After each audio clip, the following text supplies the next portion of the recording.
हम लोग जैनेन्द्र कुमार जी का चिड़िया की बच्ची यह पाठ पढ़ रहे थे। इस पाठ में हमने देखा था कि माधव दास एक बड़ा व्यापारी है। उसके पास बहुत सारी धन दौलत है। उसके पास आलीशान कोठी, सुहावना बगीचा, फूल पौधे, रकाबिया के हौज ये सब था और सब ये आकर्षित करने वाले थे। वह एक कला प्रेमी था। किसी प्रकार की बुरी लत भी नहीं थी। सब कुछ होने पर भी उसके जीवन में खालीपन है, क्योंकि वह अकेला रहता था। एक दिन एक नन्ही सी चिड़िया उसके बगीचे में आती है और चिड़िया को देखकर माधवदास बहुत प्रसन्न होता है। वे चिड़िया से कहता है कि यह बगीचा तुम्हारा है, आज से तुम यहीं रहो। मैं तुम्हारे लिए सोने का पिंजरा बनाऊंगा और तुम्हारे लिए सोने की कटोरी में पानी भी रखूंगा। तो यहाँ तक हमने देखा था। आगे आगे इस कहानी में क्या होता है? क्या माधवदास वाकई में चिड़िया को पकड़ पाता है या नहीं? तो चलो हम लोग देखते हैं आगे का भाग। माधवदास ने कहा, प्यारी चिड़िया, पगली मत बनो। देखो तुम्हारे चारों तरफ कैसी बहार है। देखो वह पानी खेल रहा है, उधर गुलाब हंस रहा है। भीतर महल में चलो, जाने क्या क्या न पाओगी। मेरा दिल वीरान है, कहाँ कब हंसी सुनने को मिलती है। मेरे पास बहुत सोना मोती है। सोने का एक सुंदर घर मैं तुम्हारे लिए बना के दूंगा। मोतियों की झालर उसमें लटकेगी। तुम मुझ बहुत खुश रहोगी। माँ को बताओ क्या है, माँ के पास क्या है। तुम यहाँ ही सुख में रहोगी, मेरी भोली चिड़िया। चिड़िया ने इन बातों से बहुत डर लगा। वह भयभीत हो गई और वह बोली, मैं भटक कर तनिक आराम के लिए इस डाली पर रुक गई थी। अब भूलकर भी ऐसी गलती नहीं होगी। मैं अभी यहाँ से उड़ जा रही हूँ। तुम्हारी बातें मेरी समझ में नहीं आती। मेरी माँ के घोंसले के बाहर बहुत तेरी सुनहरी धूप बिखरी है। मुझे और क्या करना है?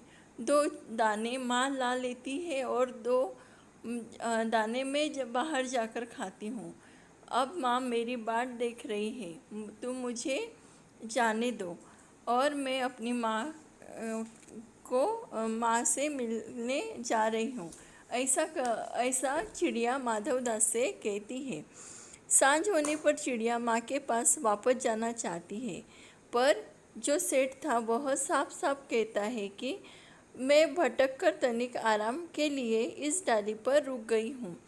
इतना कहने पर भी माधवदास उसे वहीं पर रुकने के लिए कहता है। आगे चिड़िया कहती है, अब भूलकर भी ऐसी गलती नहीं होगी। मैं यहाँ की कोई डाल पर बैठने नहीं आऊँगी। और मेरी माँ जो है मेरी क्या देखती होगी, बाट यानी राह देखती होगी। तो मैं क्या करती हूँ, अभी घर जाती हूँ। ऐसी माधवदास से चिड़िया कहती है। लेकिन माधवदास मानने को ही तैयार नहीं होता। वो कहता है कि यहीं पे रुक जाओ, यहाँ पर बहुत सारी ये बगीचा सुंदर है, यहाँ पर मोतियों की झालर लगेंगी। ऐसे तुम्हें मैं पिंजरा बना के दूंगा, उसके अंदर तुम खुश रहना। ऐसा माधवदास चिड़िया से कहता है। लेकिन चिड़िया बहुत क्या हो जाती है, डर जाती है और वो कहती है कि तुम मुझे नहीं जानती। तो यह जवाब, मैं माँ को जानती हूँ, भाई को जानती हूँ, सूरज उसकी धूप को जानती हूँ, घास पानी और फूलों को जानती हूँ। महामान्य, तुम कौन हो मैं नहीं जानती हूँ। ऐसा कहकर चिड़िया अपने घोंसले में अपने माँ के पास जाना चाहती है। माधवदास ने कहा, भोली चिड़िया, तुम यहाँ रहती हो, तुम मुझे नहीं जानती हो। चिड़िया, मैं माँ को जानती हूँ, भाई को जानती हूँ, सूरज और उसकी धूप को जानती हूँ, घास पानी और फूलों को जानती हूँ। इतना चिड़िया माधवदास से कहती है। माधवदास, तुम भोली हो चिड़िया, तुमने मुझे नहीं जाना। तब तुमने कुछ नहीं जाना, मैं तो सेठ हूँ माधवदास, मेरे पास क्या नहीं है, जो मांगो वही दे सकता हूँ, ऐसा माधवदास चिड़िया से कहता है।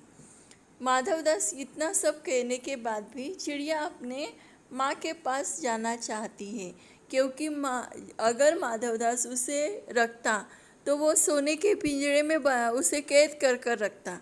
जो कि चिड़िया को क्या थी, स्वतंत्रता प्यारी थी, वह उड़ना चाहती थी, नहीं कि वो सोने के पिंजरे में रहना चाहती थी।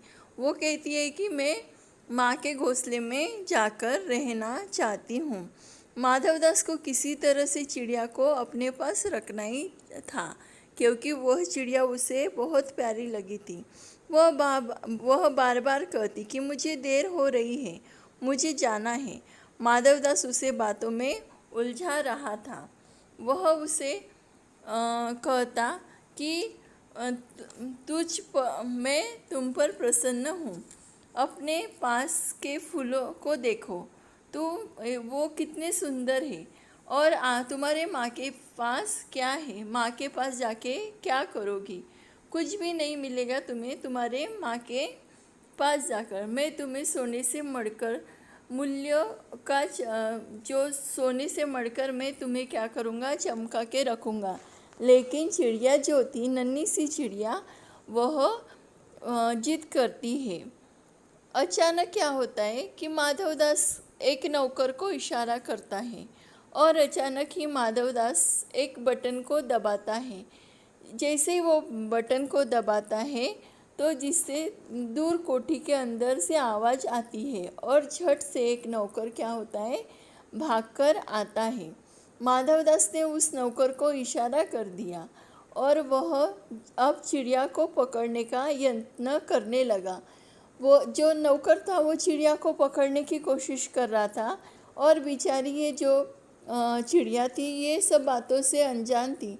वह माधवदास से ही बातों में उलझी थी कि उसे माँ के इधर जाना है। माधवदास ने चिड़िया को बातों में उलझाए रखना चाहा। वह कहता रहा कि तुम कितने भाई बहन हो, अभी उजाला है, मुझसे डरो मत। लेकिन चिड़िया तो केवल जाने की ही रट लगाए थी। अचानक चिड़िया को ऐसा प्रतीत हुआ कि एक कठोर स्पर्श उसको छू रहा है। वह चीख मारकर चहचहाई और फुर से उड़ गई। वह निरंतर एक सांस में उड़ती रही, उसके माँ की गोद में जाकर ही दम लिया। एक नौकर को बुलाकर माधवदास उसे पकड़वाना चाहता था, और उसको अचानक क्या हो गया कि समझ में आया कि कुछ तो मुझे कोई तो छूना चाह रहा है। तो वही जैसे उसे चिड़िया को समझ में आता है, वह क्या करती है, जल्दी से उड़ जाती है, और वह उड़ते ही रहती, एक ही सांस में उड़ते रहती है, और वह अपने माँ की गोद में जाकर ही दम लेती है, और माँ के छाती से चिपक कर सो जाती है। जैसे अब वो पलक कभी खोलेगी ही नहीं, क्योंकि वह चिड़िया की बच्ची क्या हो गई थी, बहुत डर गई थी। इस कहानी से हमें क्या सीख मिलती है कि हमें यह सीख मिलती है कि बिना वजह किसी भी निर्जीव प्राणी को हम लोगों ने अपने स्वार्थ के लिए क्या नहीं करना चाहिए, परेशान नहीं करना चाहिए।